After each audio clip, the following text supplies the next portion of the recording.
It's Taco Tuesday, and today we're mixing it up with a variation on the classic taco and turning it into a taco casserole. Howard puts it together in the Mr. Food Test Kitchen. The last couple of years, it seems like everyone's into teaming days of the week with certain foods. You know, meatless Mondays, fish Fridays, and on and on.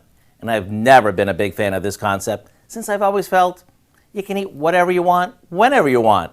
But today, I'm giving in with a taco casserole that you can serve on Taco Tuesdays or really any day. We start by sauteing some ground beef with a chopped onion until the beef is browned. After it's drained, we add in some garlic powder, taco seasoning mix, and a can of tomato sauce. We give this a good stir and set it aside while we mix together some sour cream and a good amount of cottage cheese. Yes, I said cottage cheese. Now we build this, sort of like a lasagna, starting with a layer of crushed tortilla chips. Then we spoon on some of the meat sauce, followed by half of the sour cream mixture, and we top it with shredded Colby Jack.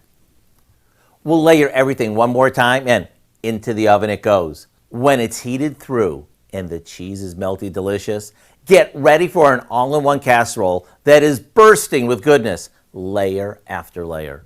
The recipe for our taco casserole is online now and is ready for Taco Tuesday or any day you crave something fill you up delicious.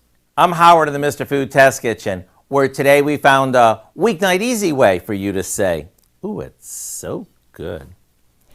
I printed that recipe and I'm making it tonight. You can find it along with a lot more good food from the Mr. Food Test Kitchen online. Just go to our website